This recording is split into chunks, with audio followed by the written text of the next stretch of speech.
Hi, thanks for checking out DMG's Bootstraps in Business. I'm Savannah Jones. You know, this podcast is all about real people and real stories. Everyone has to start somewhere. And today we'll talk to Bob Harding, who is the bank president at Pacific West Bank and the COO. But he got his start as a bank teller. We'll find out about that journey and find out about some of the organizations and projects his bank continues to work on and he continues to work on as he builds engagement and involvement with his community. Well, thank you so much for joining me today, Bob. I appreciate it. I mentioned that this is a podcast about everybody has to start somewhere, and your journey has been really from the beginning as a child all the way to bank president, and you followed a really interesting path. So let's talk about it. Let's start with your childhood. Let's just get a little background on you.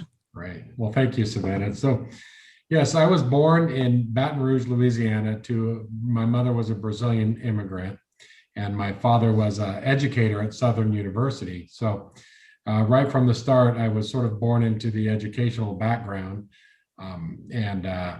In 1971, my parents split up. My dad became a professor at Evergreen State College, and my mom found herself, single with 4 kids, as not a native American language speaker. And it really created the first opportunity for my mom to utilize the support of Head Start. So as a 3.5-year-old, I was enrolled in Head Start, and it really provided a wonderful opportunity for me to learn the basics of really education, safety, but it provided my mom a place where she could know that her kids were safe and that she'd go out and earn a living. So it really set the foundation of our life, and spent a year and a half in Head Start.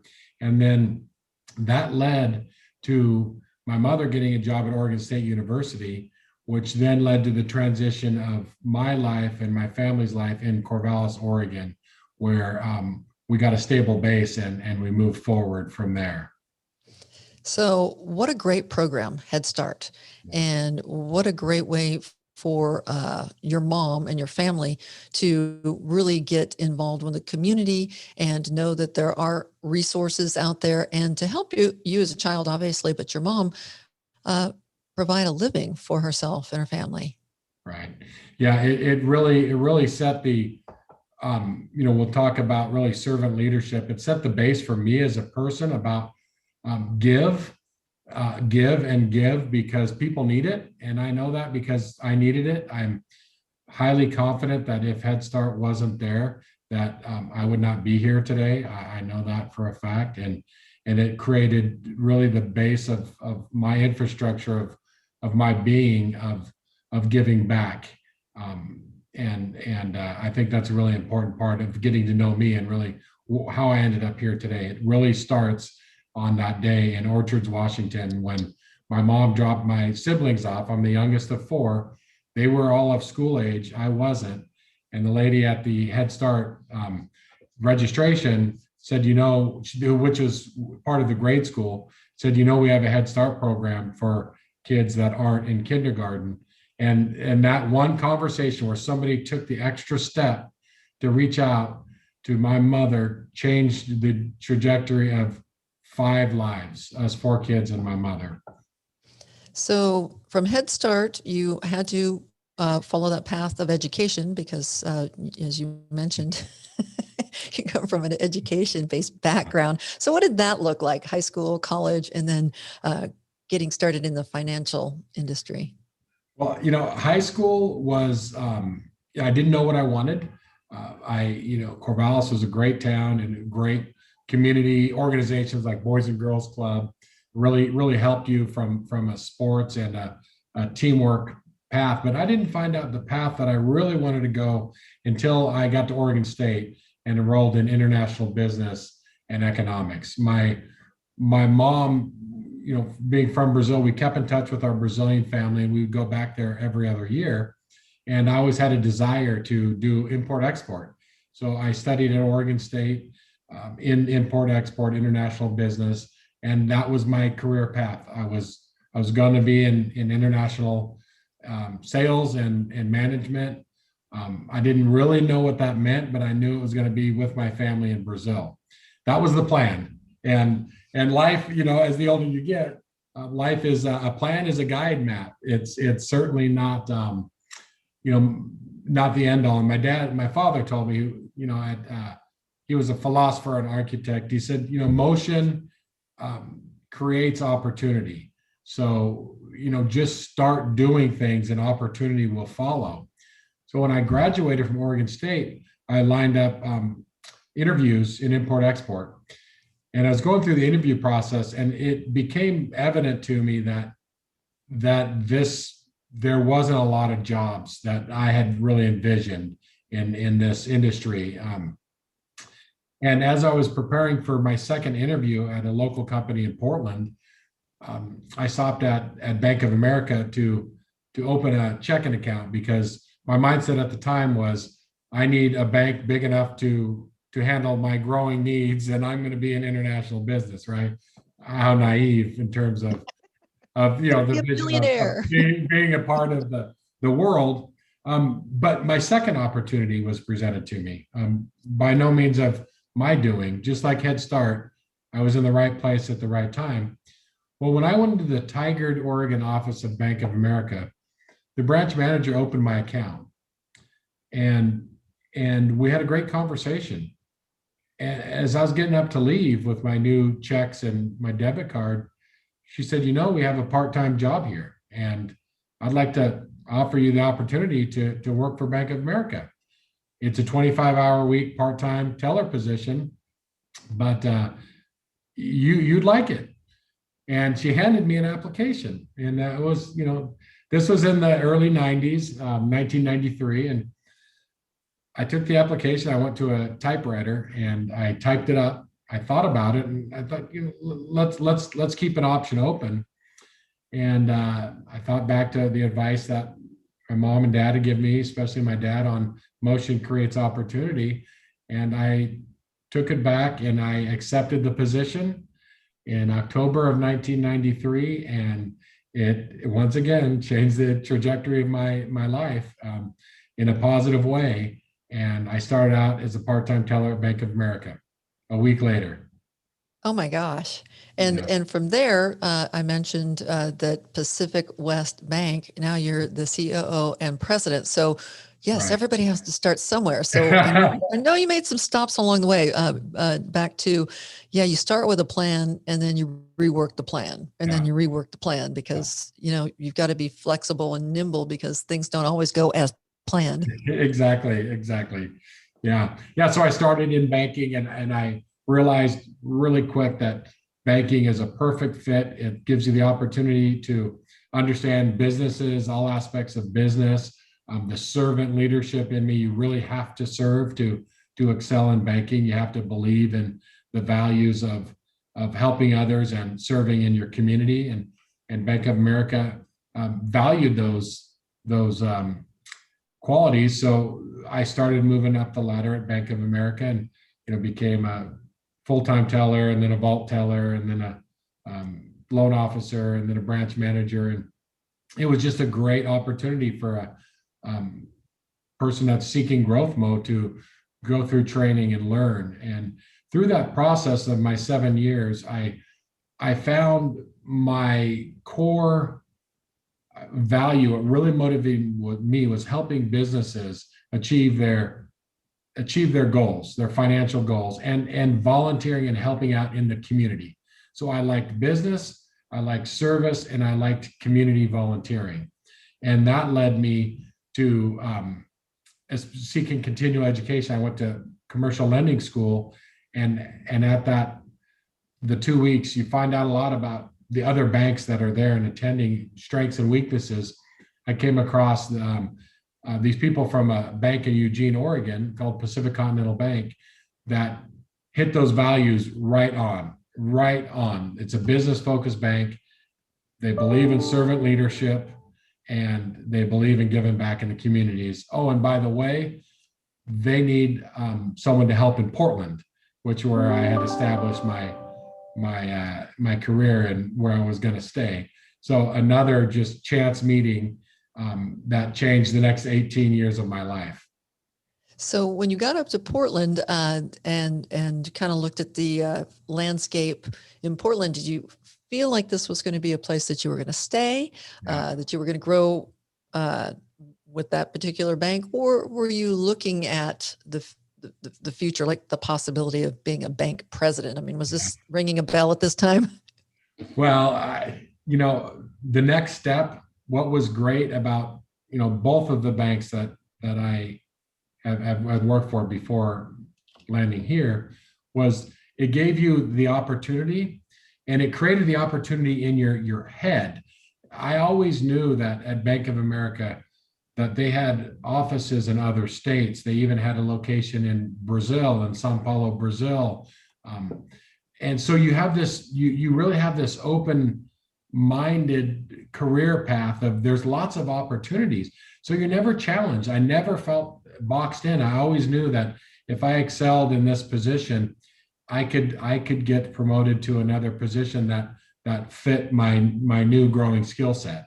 And Pacific Continental Bank espoused those same values. It's just opportunities for improvement. We have, when I landed in Portland, I knew that I was going to spend the rest of my life in the Portland metro area. This is where I want to raise my kids, my family.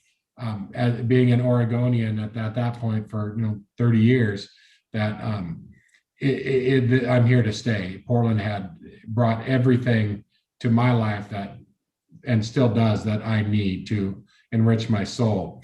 So then it's just finding a company where I can grow in my community. Right. Yeah. Well, let's talk about that a little bit, because I know in regards to community involvement and continuing to give back and to serve, you found that with your company. And what does that look like internally and externally?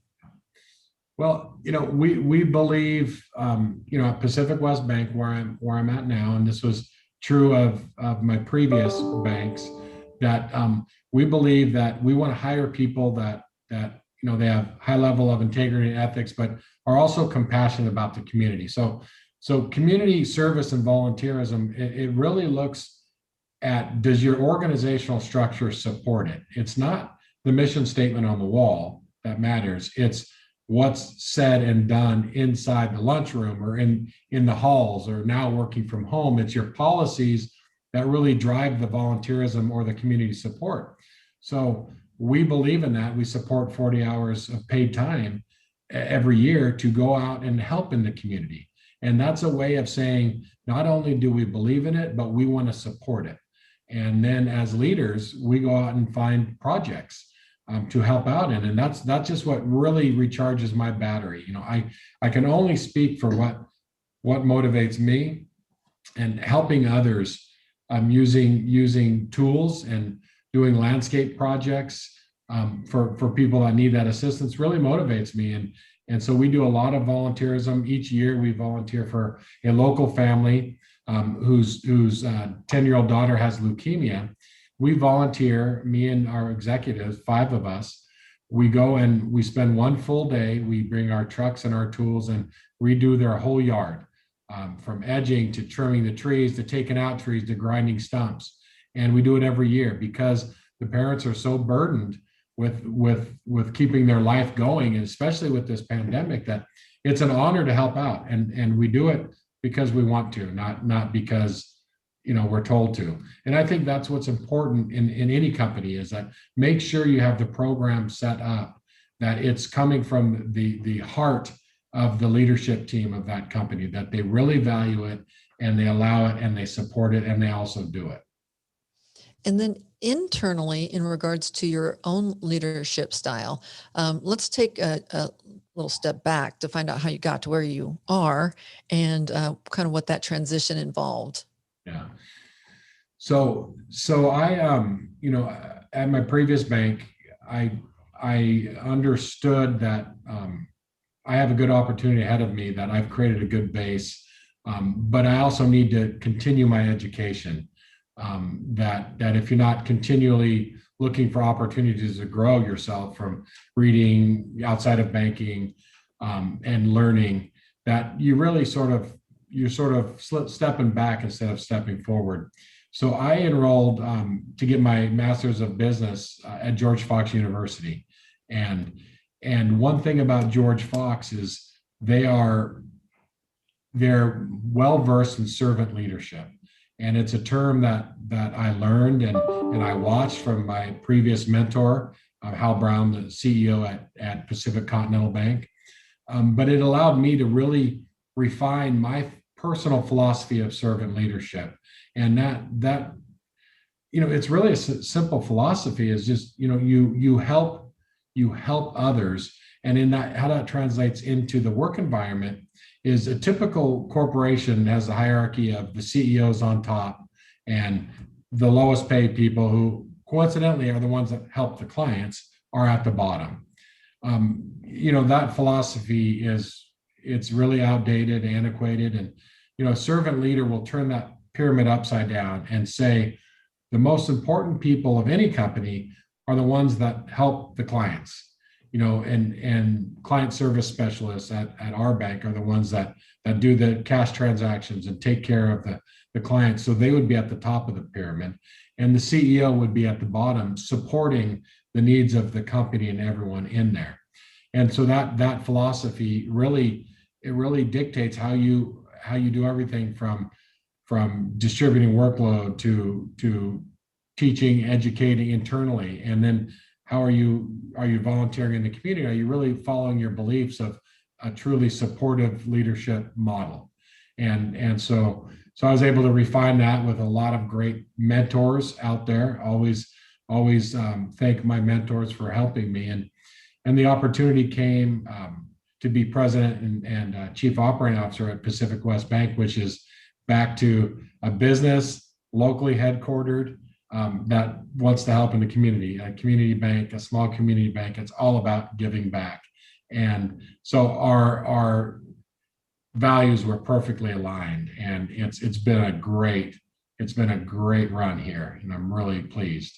And we have such a wonderful team, and we've given back so much to the community that it really makes me proud. Well, back to company values, like you said, it's not what's written on the mission statement on the wall. It's, the proof is in the pudding. You walk the walk, talk the talk. And there are a lot of companies that, have mission statements, and then people get internal and it's not what they thought it was going to be. Is there any suggestion for somebody who might be looking? Because, this is a big year of change and there's a lot of disruption and people are trying to find their way now and maybe grasping. So how do you kind of feel that out? Because you've done that for yourself. I think that's a great question, because, I think doing your research, one thing the pandemic has taught me, and from a lot of people I know, is that life is bigger than a job, and family and community really matters. When you get hit with something that you never expected, and you're not able to see people, you're working from home, and you're fighting over toilet paper. I mean, things that it really begs that question. So I strongly suggest really get at the core values of a company and come from different angles.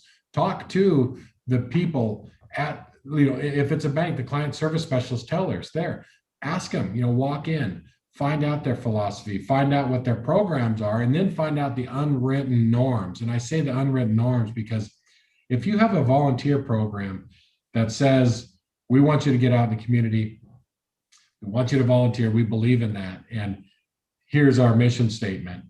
But then you find out that you volunteer and somebody says, oh, well, you got to get your work done. Can't volunteer until your work's done. Or, you really did it this week. This is a busy week. You're starting to feel the norms. And there's a lot of different angles to take, but doing your research is you find out, the most important part to a company is the culture.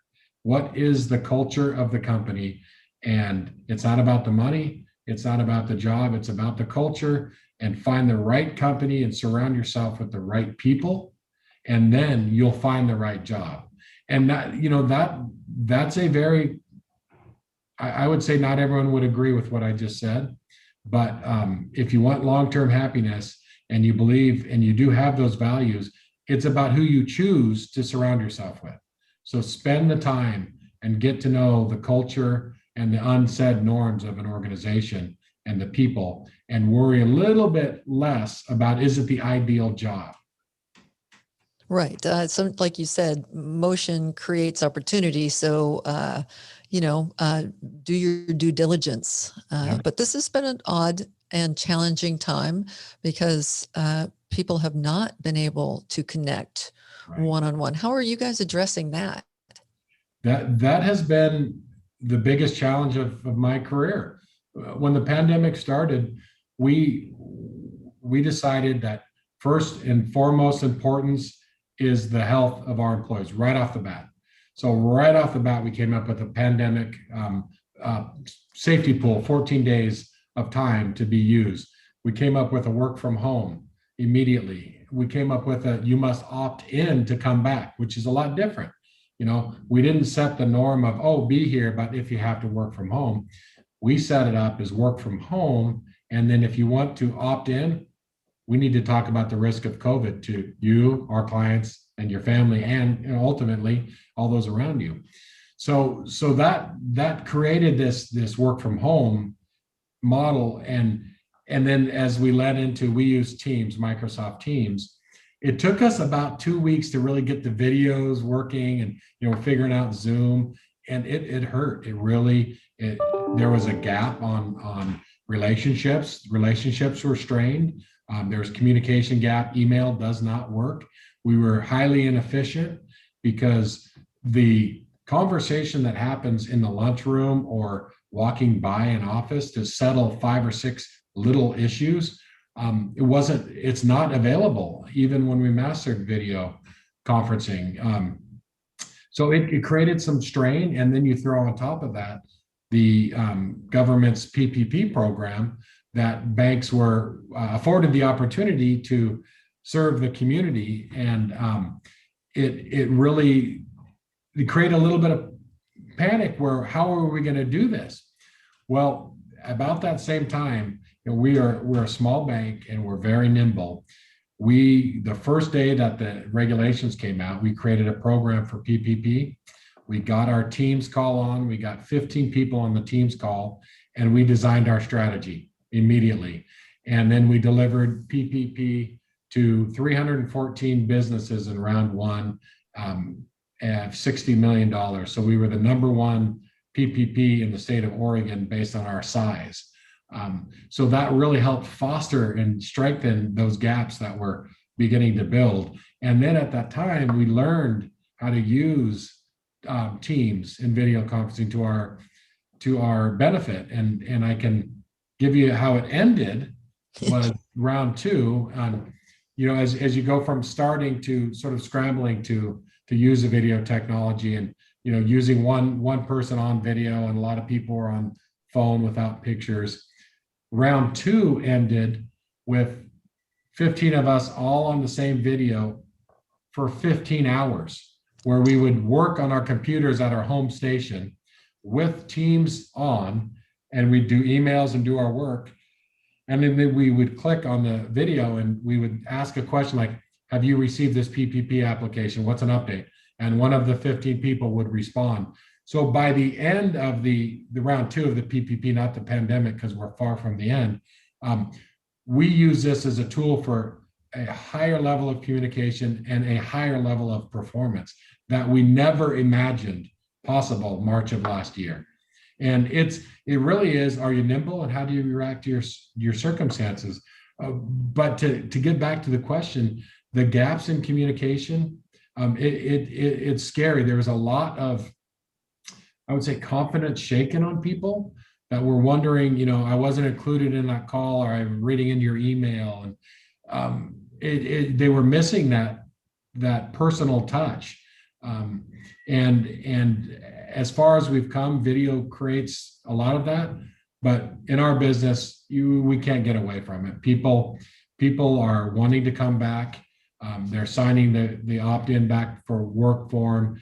They're following the proper PPP and social distancing, and we're just doing it at a different level. We have a large conference room So instead of having 15 people in there, we limit it to 4, and we keep our 10 feet distance, but then we brainstorm and share ideas. So we have a really good combination, but everyone has a workstation at home.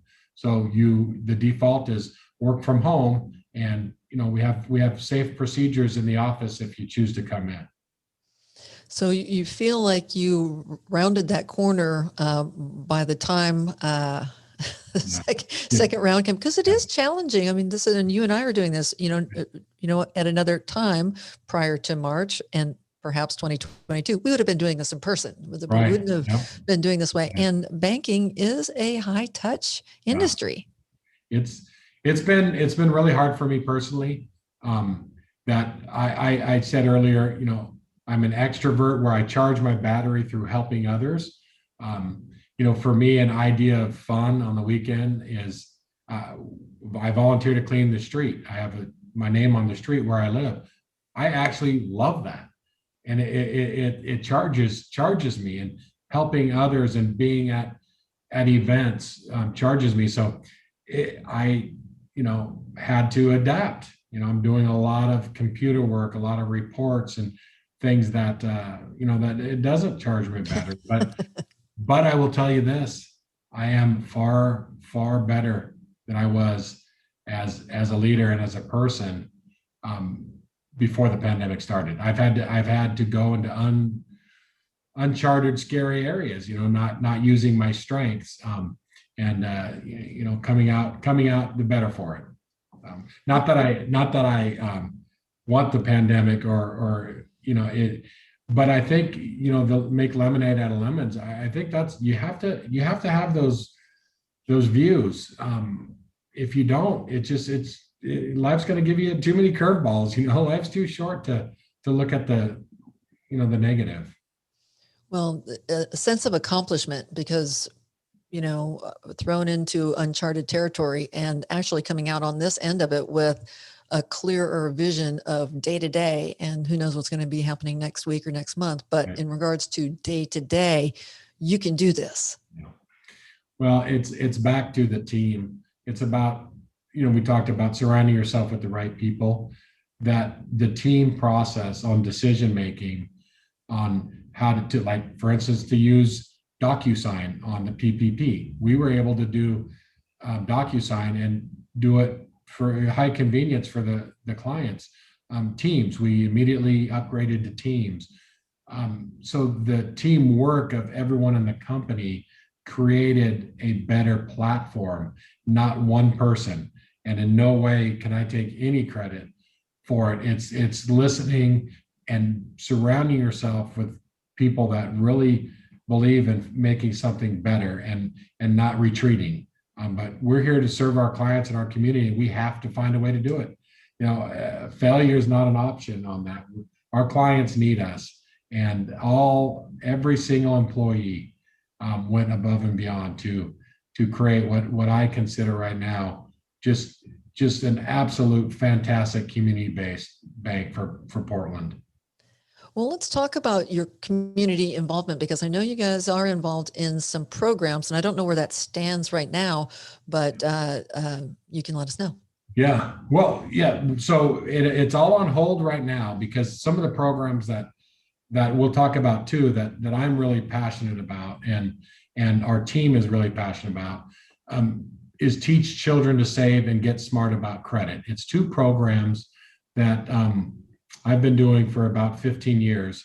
That is a structure. I'll walk through them because it's just a great way to give back. Teach Children to Save focuses on kids K through 8 to really talk to them in person at schools about developing saving habits, to talk about the value of money, and really start that. If you want a new bike and you make $1 an hour and your bike is $20, you're going to have to work, 2 full weekends, or, relating it in a way that they start thinking about it. And then you talk a little bit about retirement savings, but you don't go in depth. It's very simple, but it's so important. And the questions that I get, normally the average class is that it seems to be about 4th or 5th grade.